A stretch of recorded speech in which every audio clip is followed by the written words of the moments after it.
যারা আমাকে বিব্রত করতেছে নানানভাবে, আমি যেগুলোর সাথে জড়িত না, তাদের যেন উচিত শাস্তি হয়। না, এটা কোনোভাবেই আমার আইডি না।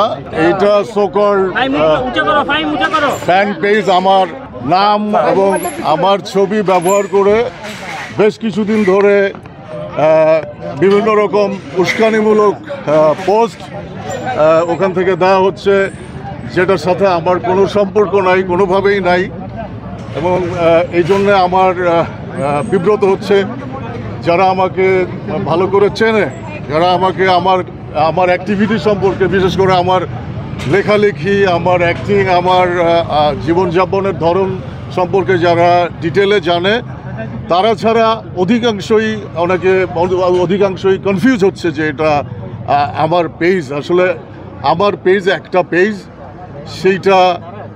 সেটা আসলে সেটা আমার অ্যাক্টিভিটি, ওখানে আমি মাঝে মাঝে জানাই। সেটা আমার খাবার দাবার সংক্রান্ত, আমার কাজ সংক্রান্ত এবং আমার জীবনযাপন সংক্রান্ত এবং বিভিন্ন রকম লেখা, বিশেষ করে কবিতা আর কি, আমি মাঝে মাঝে ভিডিও করে দেই।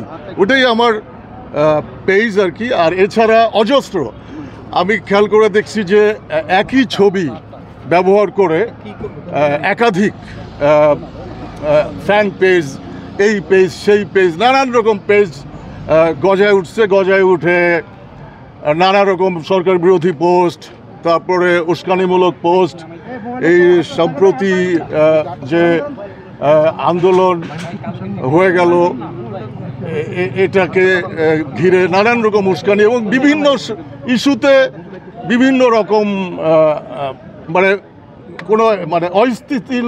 অস্থিতিশীল করার জন্যে, যে সমস্ত মানুষকে উস্কানি দেওয়ার জন্য যেভাবে লিখতে হয় ওইভাবে লিখে বা বলে, এই সমস্ত পোস্ট আর কি দেওয়া হচ্ছে।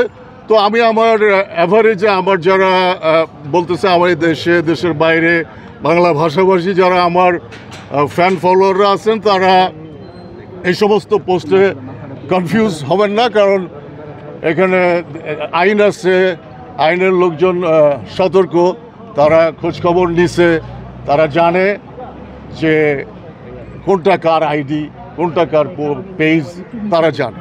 তারপরেও এত মানুষ কনফিউজ হচ্ছে, যে জন্য আমাকে আজকে আপনাদের সামনে বা ডিবি অফিসে আসতে হয়েছে।